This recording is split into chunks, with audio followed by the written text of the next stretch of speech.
કરવા પડશે. આપણા રામ કૃષ્ણ જે કાંઈ વીર પુરુષો થઈ ગયા, જેને 24 તીર્થ કરતો થઈ ગયા હોય તો ભલે, આપણા બુદ્ધ મહાવીર જે બધા બની ગયા હોય એ બધા જ ગુરુમુખી છે અને બધાની મુક્તિ થઈ ગઈ. એટલે ગુરુ પરંપરાને કોઈ ભગવાને તોડફોડ કરી નથી. અહીંયા નીચલા વર્ગનો માણસ કરે, ભગવાન તોડફોડ ન કરે. નીચલો કરે. નીચલો શું કહે કે ભગવાનને પોતે ભૂલી ગયો છે, પોતાના શબ્દ નથી એટલે બીજાને એવા બનાવવા માટે કહે કે આ કાંઈ કરવાનું નથી, મૂર્તિ પૂજો એમ કહે. કૃષ્ણએ નથી કીધું, રામે નથી કીધું, કોઈ શાસ્ત્ર નથી કીધું. હું લોકો કહે છે કારણ કે એમાં નથી ને, એ નથી સમજતા એટલે તમને એમાં લઈ જવા માટે એમ કહે છે. પણ કોઈ સંતો કે શાસ્ત્રોનો મત નથી. આ તમને ઓળખો. કૃષ્ણ ભગવાને અર્જુને એમ કીધું કે તો હજી તારે પ્રશ્ન પૂછવો તો તત્વદર્શીઓને પૂછે, તત્વજ્ઞાની પૂછજે એમ કીધું, બીજાને નહીં. બીજામાં ખોટી ન થશે. તત્વદર્શી એટલે કોણ? તમે બધા તત્વદર્શી આત્મજ્ઞાની છો. તમને કાંઈ પૂછે તો તમે અમારે બતાવો. ઓલા શું ડુગરાને શું ખબર પડે? આત્માને શું દિશા શું બતાવે? જેને તરતા ના આવડે તમને કેમ તરતા શીખવાડે? પાણીનો તરતા નથી આવડતું, એ તેમ કે મને તરતા શીખવાડો તો એ પોતે બુડો ને તમને બુડાડે કે ન બુડાડે? તરતા આવડે એ તરતા શીખવાડે. એટલે આત્માને દર્શન કર્યા હોય ને એ બીજાને દર્શન કરાવી શકે. પોતાના આત્માને ઓળખ્યો હોય ને ખ્યાલ નથી કે આ આત્મા છે, આને આત્મા કહેવાય. આ તો બોલી બીજો નથી છે. પરમેશ્વર પોતે અજ્ઞાની દાના આંધળા કરી અર્ગાજીને ગોતેને આંધળા કીધા, પણ પછી ક્યાંથી બોલે છે એ ઘર બતાવે.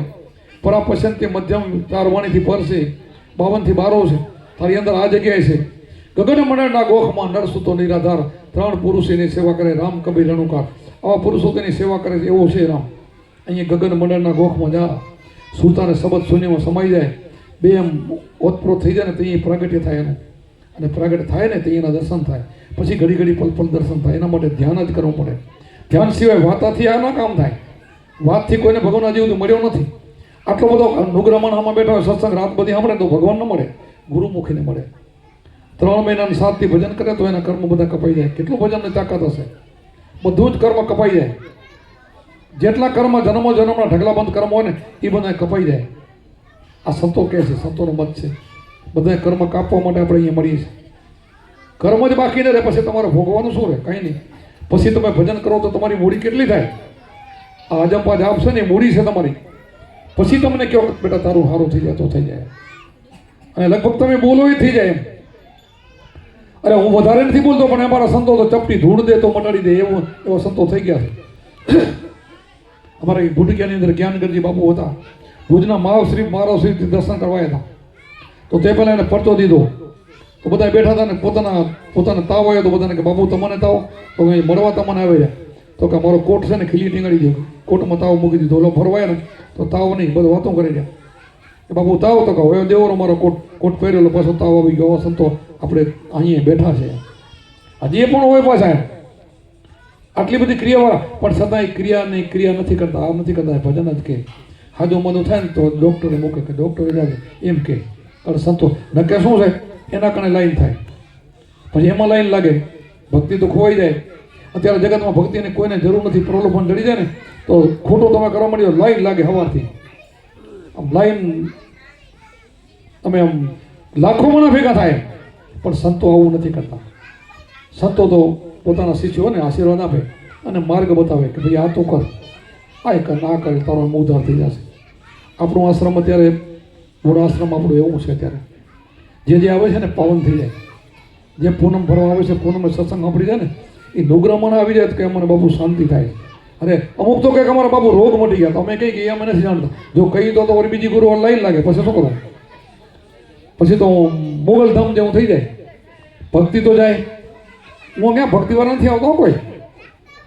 અમે કચ્છના છે એટલે બોલી શકીએ. હું ભક્તિવાળા નથી આવતા, ખાલી રોગ મટાડવા જાય છે. પણ આ રોગ મટાડે દેહનો, આ રોગ અંદરોનો તો કચરો રહી જાય. આ મહારોગ મટાડવાનો છે લક્ષ 84નો. આ ફેરો મટે ને ત્યાં કામ થાય. 2 મટાડવા જોઈએ. એને દેહના રોગો માટે તો લાઈન લાગે. ભક્તિ કોને જોતી? પૈસા મળે વધારે તોય લાઈન લાગે. સુખ અહીંયા હાથ ફેરો તો સુખી થઈ જાય તોય લાઈન લાગે. આ 2 જ જોઈએ છે. ભક્તિ કોઈને જોતી નથી, પણ ભક્તિ ફેરી જોઈએ. ભક્તિ હશે ને તો તમારો બેડો થાય. ભક્તિની જરૂર છે. ભક્તિનું ભાતું બાંધી લેવું જોઈએ. એના માટે ગુરુ છે અને એના માટે રેણી જોઈએ. એના માટે કસોટી આવે, થોડું ઘણું દુઃખ સહન કરવું પડે. અમારા જીવનમાં અમે કસોટી જે ભોગવી છે ને એવી અમારા શિષ્યોએ ભોગવી ન શકે. મેં મારા જીવનમાં કસોટી ભોગવી છે ને આ એકે ના ભોગવી શકે. એટલું બધું મારા માથાના વાળ એટલું મારા ઉપર દેવું હતું. 4 દીકરી મારા નાના હતો ત્યારથી ભક્તિમાં લાગ્યો છું. મારા બાપુ કહેતા શું તારે બાવો થઈ જાઉં, સાધુ થઈ જાઉં છે? આ બધું કોણ કરશે? ત્યારથી હું લાગેલો છું, બોલો. અને બધું જ મારા નાથે, બધું જ મારું પાર પાડ્યું છે. નાદી સુધી એ જ કરે છે, મારા ગુરુમાં જ બધું કરે. સરસ ગુરુમાં જ કરે, એના ઉપર આપણને ભરોસો હોય. એટલી બધી તકલીફ અમે વેઠી છે. ભૂટકિયાની અંદર આશ્રમ કુંભારામનો થયો તે પહેલાં કાંઈ નહોતું. ડેરીની અંદર આપણા માલધારી એમાં લવાના પૂરતા હતા, કાંટા પડ્યા હતા. 20 વર્ષ કુંભારામ દેવ થઈ ગયા. પછી 20 વર્ષ સુધી કોઈ જગાડવાળા નહોતા. કુંભારામના કેટલાય શિષ્યો બેઠા હતા. 20 વર્ષના વાણો વાઈ ગયા હતા. પછી આ મંદિર બન્યું છે. તો એમાં કંઈક અમને તકલીફ તો પડી તો હશે ને. અને પછી જોડાના પછી જોડાઈ જાય છે આમને આમને આવી મેદની હોય ત્યાં તો 7-8 વાગે માણસ હોય. અને હું બધાથી વધારે સત્સંગ કરી શકું. હું બધાથી જાણકાર છતાં હું બધાનો સત્સંગ સાંભળું. હું ખૂણે બેહીને મારા શિષ્યને એક બાજુને બેહારું. મારા ભેરકોને બેહવા પણ નથી. હું ગમે બોલતો ને કે ત્યાં બેહો, સાંભળો. આશ્રમની અંદર હું ખૂણામાં કોઈને લઈ જાય ને 5 માણસને મેં ક્યારે ભેરા નથી કર્યા 20 વર્ષમાં. એવું તો મને આવડતું હતું. મારા કારણે હું હું સત્સંગ ચાલુ કરું. મારા કારણે 50 માણસ બેઠા હું તો બધા જાય નહીં કોઈ. પણ હું કોઈને વાત ન કરું, બોલાવું નહીં, એટલે જતા રહે કંટાળીને. હું ત્યાં જાઉં, એમાં ધ્યાન દઉં. નાનો માણસ બોલતો હોય તેની વાણી સાંભળવા મૂકું.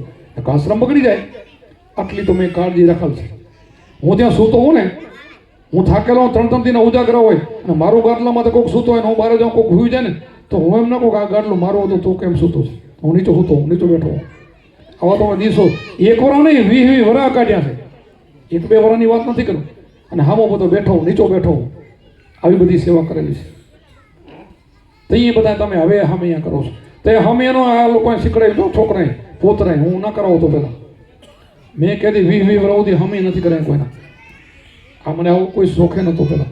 પણ હવે કીધું મારા દીકરા આ પોતરાને લાભ મળે ને એટલા માટે મેં હા પડી છે. મેં આવું કરાયું નથી પહેલાં કાંઈ. હું ના જ પાડતો કાંઈ પણ નહીં. આવું તો હું જીવ્યો છું. આવી કસોટી વેઠીનો નીકળેલો છું. એ સમયમાં 4 દીકરીઓના પ્રસંગ કર્યા છે. દીકરા નાના બધા નાના. હું ભક્તિમાં લાગી ગયો છું, કોઈ ધંધો નહીં. એ સમયમાં દિવસો કાઢ્યા છે. કેવા છે બોલો? તો કાંઈ ઝૂક્યો નથી. આજ ભજન બીજું નહીં. આના સિવાય નહીં. આના સિવાય બીજી વાત જ નહીં. જ્યાં જાય આ જ વાત કે ભાઈ આની કરો, આની કરો. અને અમારા ગુરુમાં મારા બાપુ અને મારા ગુરુમાં જ બેનો તમને દાખલો વારંવાર દઈશ. બીજા ઘણા સંતો થઈ ગયા છે પણ મારી નજરમાં મારા બાપુ જીતુબા બાપુ અને મારા શંભુરામ બાપા મારા ગુરુ મહારાજ 2-3 દી પહેલા ફરતા ફરતા હાલતા ચાલતા દેહ છોડેલ છે કે આજથી કાલની પ્રમદી 1 કે 6 વાગે મારો દેહ પડશે, 1 કે 7 વાગે. આવા ગુરુ અને બાપુ નહીં મળે કોઈ. મારે 2 બાપુ એવા મળ્યા અને ગુરુ એવા મળ્યા. આ જેને પૂછો ને તો કેમ મરી ગયા, તો કે દવાખાના મરી ગયા. ગુરુઓને તો કેટલા ગયા, એના 4 ઓપરેશન થયા હતા, એના 5 થયા હતા. હવે તોય એના છોકરા પૂછતા હોય તોય બધું કરતા તોય ભગવાન થઈને ફરી ગયા. અને આવા તો અમારા ગુરુઓ તો અમે ક્યાંય ઘણી દાપણ નથી કરતા કે અમને આવા મળ્યા હતા. અને એવું થવું મને ભજન છે, બીજું નથી. આ સમરણ બીજું નહીં. આ સમરણથી થાય, બીજાથી નહીં થાય. બીજું બધું ભરતું શકતું બધું છોડી દો તો તમારા ઉપર રામ રાજી રહેશે, પરમાત્મા રાજી રહેશે. અને અમારા ઉપર અત્યારે કેમ બધા રાજી છે? તો આપણો આશ્રમ 7000 શિષ્યો, દીકરા પણ લાઈન સર, બધા સુખી સંપન્ન અને આમને આનંદ કરીને મોજ કરી ગયા. તમે બધા સુખી સંપન્ન, તમને આશીર્વાદ આપી તમે સુખી થઈ જાઓ. કોકને કાંઈક બોલીને આમ થઈ જાય તો થઈ જાય, પણ પછી થઈ કે ને જાય ખબર છે? જેવો માણસ એવો, જેવી ભક્તિ હોય, જેવી રેણી. કેવો રેણી છે? વચનમાં હોય તો થાય, ન કે ના થાય. વચનથી બારો જાય તો ના થાય. ગુરુમાં જ બોલે ને એ વચન ઝીલી લે કે આમ કર્યું એટલે 3 દી ઝીલી લે, 3 દી કરી નાખે તો ફળ મળે, ન કે નહીં. ગુરુમાં તો વિશ્વાસ ન હોય તો ક્યારે પણ કામ નહીં થાય. એ ગુરુ બોલ્યા છે ને, મેં અમારા અમુક અમારા રબરિયાને પેટના ઓપરેશન કરવાના હતા, ગાંઠું પેટમાંથી ડૉક્ટરે કીધું કે આટલા રૂપિયા ખપશે, ફોટા પાડેલા અને ફરીને મૂકેલા તો બીજા ડૉક્ટર કને જાજે તો એમને દાંત કાઢતા કાઢતા આવ્યા છે. કાંઈ ન નીકળે માલિકો, ઓપરેશન ન કરવું પડે. એવા તો મારા કેટલા દાખલા છે બોલો. આપણે કેન્સર આપણાથી મટેલા છે, આપણા શિષ્યોનો કેન્સર મટેલા છે. મારું મટ્યું તો 30 વર્ષ જીવ્યા હતા, એની વાત તો આખી દુનિયા જાણે છે, પણ બીજાના મટે છે. પણ આપણે એ નથી મટાડવું, આપણે ભવરોગ મટાડવો છે. શેનો? આ ભવરોગ આત્માનો કલ્યાણ કરવું છે. લક્ષ બધાને છોડવાના છે. પણ ભજન કરશો તો બધું મળશે, 2 મળશે. આવો ભાવ સુધરશે, આ લોકોને પરલોક 2 સુધરે. પણ કયું ભજન? અજંપા જાપ, બીજા જાપ નહીં. અજંપા જાપ, શ્વાસ ઉશ્વાસની સાધના. ગુરુએ આપેલો મંત્ર. ગુરુ જે નામ આપે ને, ગુરુજીના નામની ભક્તિ દિલમાં તો મુક્તિ. એના માટે આ અજંપા જાપ છે. એ કરશો ને તમારી મુક્તિ થઈ જશે. બોલો સતગુરુદેવ કી જય, સનાતન ધર્મ કી જય, अपने गुरु महाराज की जय.